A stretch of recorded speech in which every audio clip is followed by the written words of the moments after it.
Mesdames, Messieurs, est-ce que vous m'entendez? Est-ce que vous m'entendez? On va faire un test. Pas encore. On n'est pas tout à fait au point.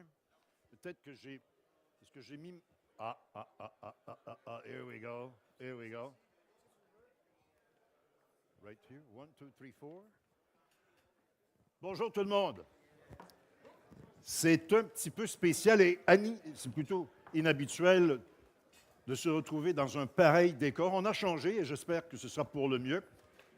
Bonsoir donc et bienvenue encore une fois à cette édition, la 47e édition du club de golf, du tournoi de golf annuel du Club de hockey canadien au profit de la Fondation des Canadiens pour l'enfance. Encore une fois, cette année, la Fondation revient également avec un encan silencieux électronique. Je vous invite d'ailleurs à vous inscrire. Vous pourrez miser jusqu'à 19h30. The silent auction will be open until 7:30 p.m. De nombreux commanditaires se joignent également à nous pour faire de ce tournoi un véritable succès. On en profite pour remercier quelques-uns de ses partenaires, Bell, RBC, Molson Coors, CIBC, Solotech, Ford, IGA, Novost, Mitsubishi Electric. Merci également à La Cage, Brasserie sportive, Lévis Restaurant, Lester's et Coca-Cola. Tous ensemble, merci infiniment. C'est bien gentil de votre participation. Et un merci bien spécial, bien sûr, au directeur général du Club de golf Laval-sur-le-Lac, M. Bruno Hamelin, et tous les membres de l'équipe. Je pense que tout le monde a été plus que satisfait et du parcours bleu et du parcours vert au cours de cette journée. Merci à tous, donc.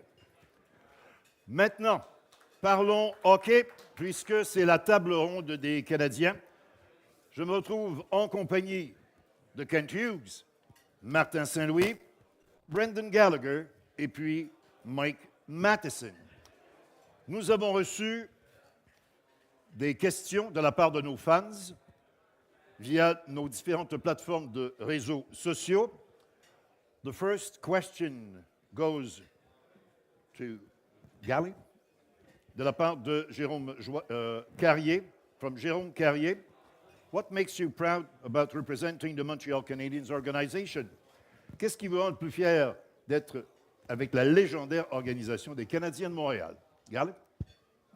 Yeah, well, it's obviously it's very special to be Montreal Canadian. I think with every year that I play here, it's more and more so. You learn more stories, you hear more, and you get to see all the faces that really built the organization and what it meant. So it's obviously means a lot to me. I'm very privileged and fortunate to have played my whole career here, and yeah, getting to play in front of passionate fans like Montreal has, it's special as a player. De la part de Cameron Matthew, from Cameron Matthew to Mike, and also to Brandon, who are, to your point of view, the best golf players on the team? Any idea? I'm not sure. I don't think I've been around long enough to know. Definitely not Gally. I'm just assuming. I think Nick Suzuki is a pretty good player. Saw him play a couple holes today. He was pretty good. All right. Question pour Martin. On a l'impression qu'il ne reste pas beaucoup de postes libres dans l'équipe. Est-ce que malgré tout, un espoir pourrait avoir la chance de se tailler une place dans la formation s'il connaît un bon camp d'entraînement? Je pense que c'est une question pour Kent. Mais moi, je crois que chaque jeune joueur, faut qu'il force la note. Il faut qu'il convainque les entraîneurs, les dirigeants qui sont prêts. Parce qu'ils peuvent avoir une coupe de bons matchs, mais nous autres, on va les voir pour une trentaine de jours. On a des histoires sur eux autres aussi. Mais s'ils sont vraiment prêts, mais là, c'est des décisions que Kent, il faut qu'ils jonglent et tout. Mais s'ils sont prêts, puis on n'a pas de la place, mais ils ont la ligne américaine, puis on va essayer d'avoir du temps pour peut-être bouger des affaires. Mais en général, je te dirais que si un jeune joueur il est prêt à voler une chaise à quelqu'un, il y a des décisions sûrement qu'il va falloir qu'il se prenne. Je précise que si vous êtes dans la salle et si vous êtes intéressé à poser des questions, vous vous dirigez au micro qui est au centre et il nous fera plaisir de vous inviter à participer à la discussion. Next question, prochaine question pour Kent. Comment les joueurs que vous avez acquis cet été vont cadrer dans l'organisation actuellement? Ça, c'est une question pour Martin. Je ne peux pas vous donner la réponse exacte parce que je pense que le camp d'entraînement, puis le début de saison va déterminer ça, mais je pense que les joueurs qu'on a emmenés à l'équipe, ils ont un potentiel pour nous aider, pas juste cette saison, mais dans la future aussi. For Mike and Brendan, could you share your strategies for dealing with pressure, adversities, or challenges that can arise during the season? En anglais ou français? English, French? Both, if you want. Ben, je dirais que c'est sûr que tout le monde parle tout le temps de la pression de jouer à Montréal. Puis, je dirais comme joueur, moi, je pense toujours aux pressions que je mets sur moi-même plus qu'ailleurs. Donc, je pense que ça, c'est quelque chose d'important à avoir dans n'importe quoi que tu fais, que ce soit les sports, c'est ton job de 9 à 5. C'est toujours important d'avoir cette pression pour te pousser à être à ton meilleur à chaque journée. Gal? Yeah, what Mike said. No. A lot of the pressure is, we put so much on ourselves. A lot of it is just kind of taking a step away from the game. So we all have our own people that we talk to, family and, girlfriend, wives at home. I think it's always nice just to get away from the game a little bit. And then at the rink, when you're there, you talk to coaches, you talk to teammates, and you just try to work through it as much as you can when you're going through a tough time. But for the most part, you get used to it. We're out of the bubble, and as far as pressure, I think the most pressure that we feel is the pressure that we put on ourselves. And other than that, it's a pretty positive environment around the rink. Additionally, how do you bounce back from a bad slump or performance? I think that's the hardest thing to do. That's what makes the best players is the ones that can go have a bad shift and bounce right back and forget it and be so consistent game in and game out. And so it's not an easy thing to do, but I think as you get older, it's something you get to manage better, hopefully, and get used to and realize that it's an imperfect game and you're never going to be perfect every single shift. And so, learning to deal with that is a process, and some do it better than others. Est-ce qu'il y a des questions qui viennent de la salle? Ne vous gênez surtout pas. Je vous en prie, allez-y, monsieur. That's loud. Which player, not from the Habs, ideally, are you the most intimidated or afraid of?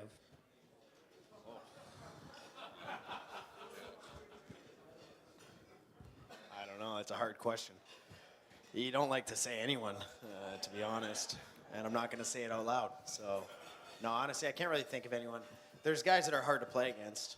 You could go through every single lineup. There's a guy on the other side that's hard to play against. But intimidated is something that, as an athlete, you don't really allow yourself to feel. So I won't answer that question. Mike? Yeah, I'd say the same thing. I think if you are going into a game intimidated by a single player or a single team, you've already lost. So there's definitely players for different reasons that are more difficult to play against than others, whether it's physically, with their skill, their abilities, but definitely not intimidated. Next question, and it's a tough one, is for Kent. From Bruce Johnston. Mike Matheson is from Pointe Claire. Shouldn't you draft or sign a couple of players from Beaconsfield to even things out? Good question. If you find me one, we'll sign it. Martin, quelles attentes as-tu envers des joueurs comme Juraj Slafkovský, Arber Xhekaj, Kieran Goulet, en vue de leur deuxième saison dans la Ligue nationale de hockey? Je pense que c'est de continuer à prendre des pas, de grossir. Grossir ou grandir? Grossir? Grandir? Grandir. De grandir comme athlète. Puis, c'est de continuer de s'amuser. On est comme entraîneur, on essaie de pousser les joueurs, les aider à se développer. Puis on est tout le temps proche, tu sais, t'es pousses-tu trop, t'es pousses-tu trop assez. Il faut faire attention de ne pas tuer leur passion.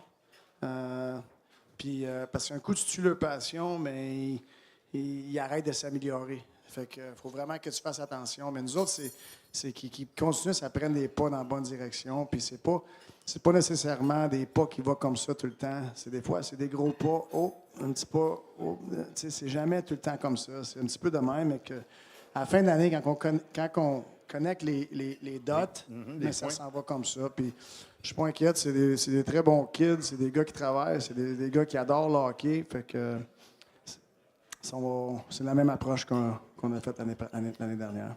Kent, more seriously this time. Est-ce que tu es satisfait là où tu es rendu en ce qui concerne le processus de reconstruction, de réoutillage du club, alors que tu commences ta deuxième saison complète comme directeur général? Satisfait. Écoute. Puis est-ce que tu peux le faire en français et en anglais? Bon. Okay. I'll start in English. OK, good. Hard to say that we're satisfied.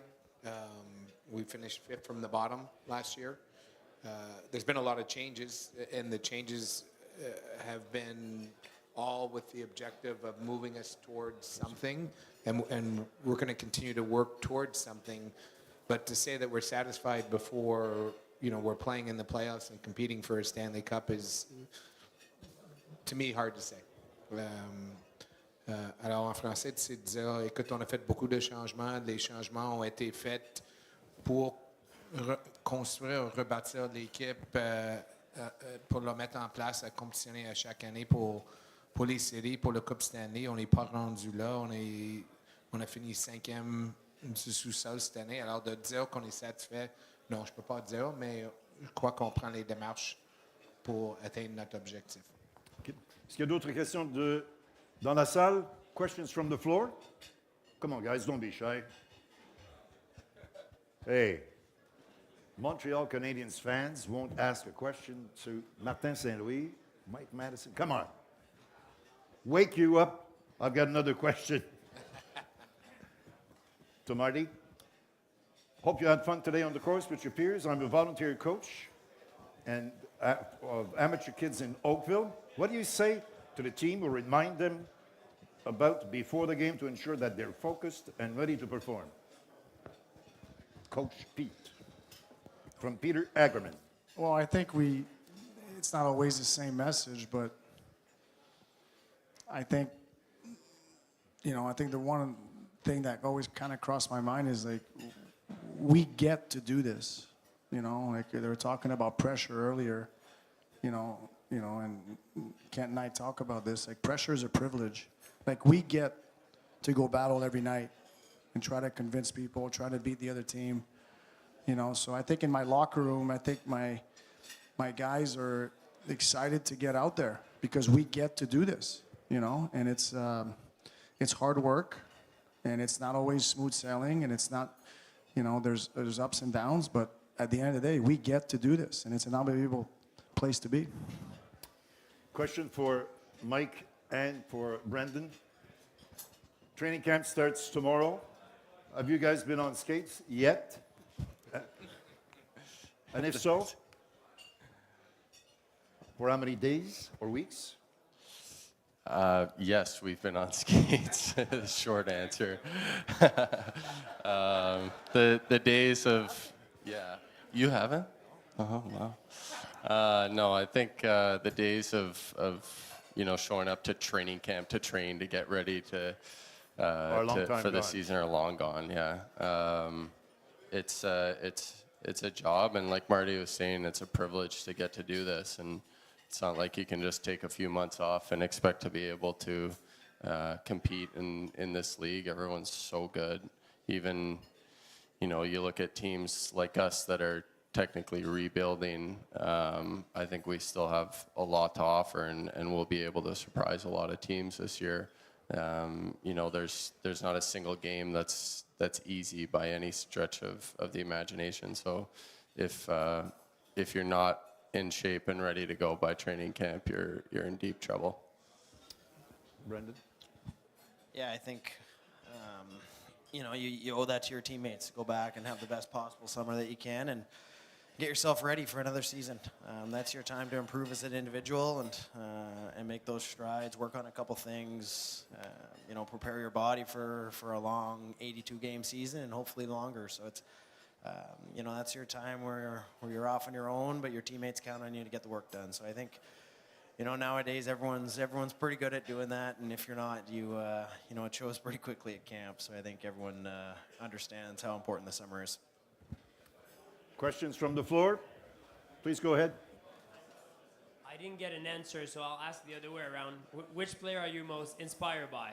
That's a good answer. That's not your team. Inspired by.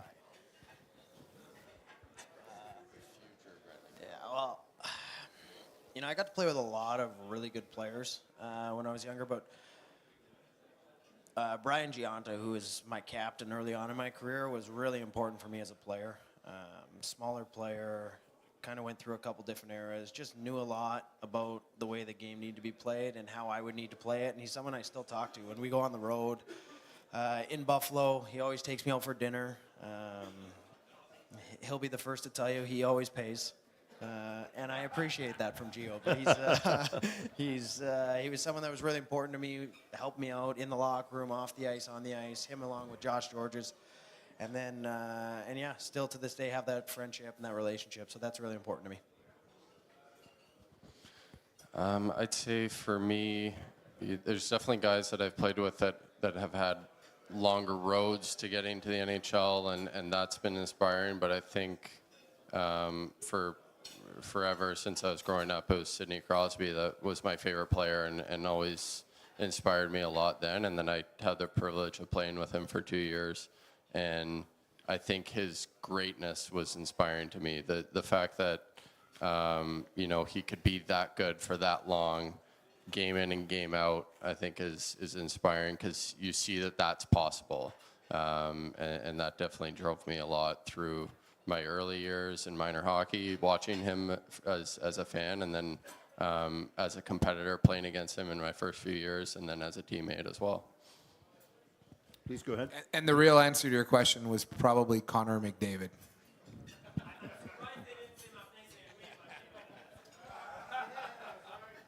Go ahead, sir, please. J'en prie.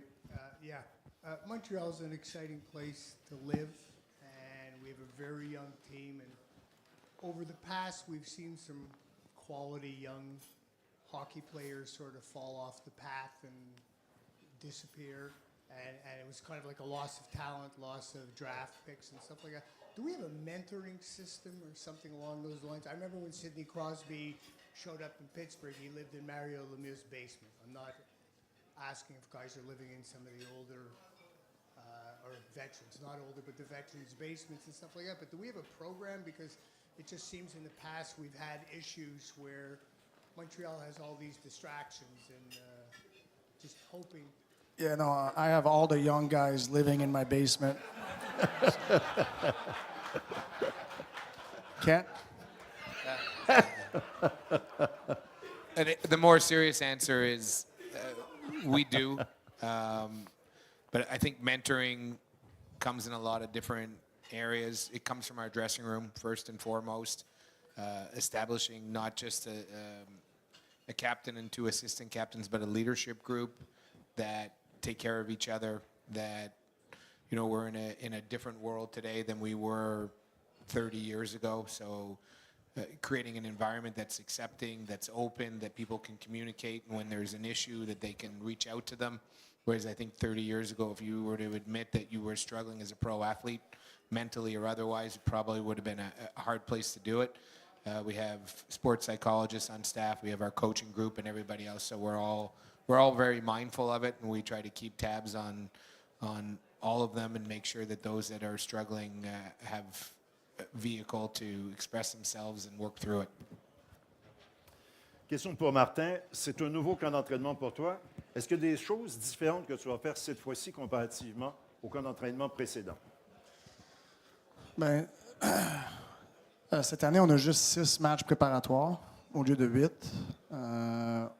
On n'était pas capable vraiment d'avoir l'année dernière un bloc de 2-3 jours de faire quelque chose en équipe.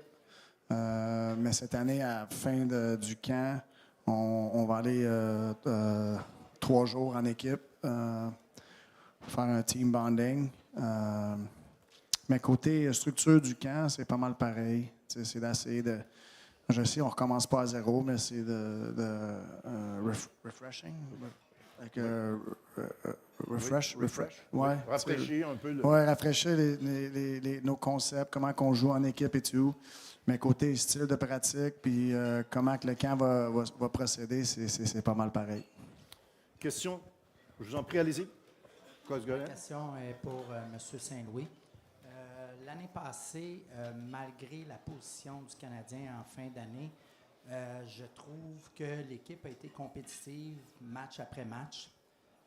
Vous avez amené du positivisme et surtout en début d'année, vous avez arrivé avec le thème de plaisir de jouer en équipe.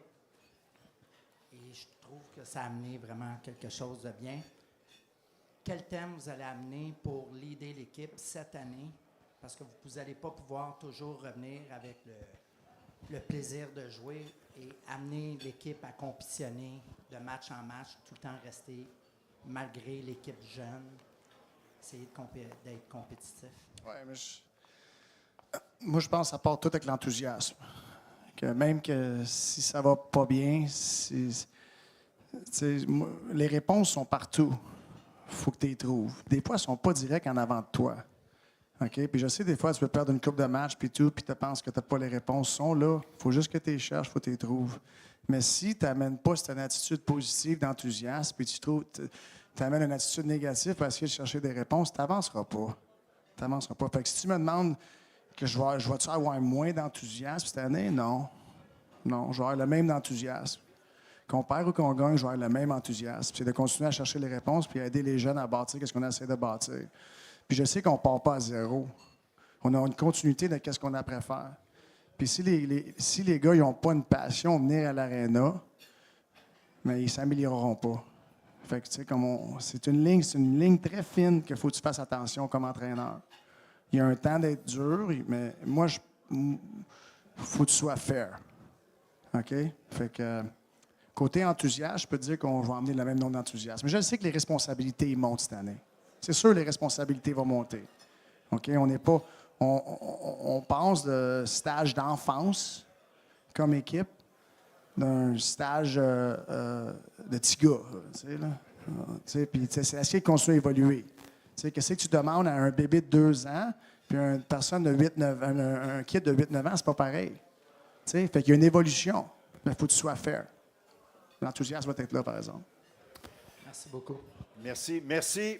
Merci, Martin, Kent, Mike, Brendan Gallagher. Mesdames, Messieurs, fin de la table ronde. Thank you, guys.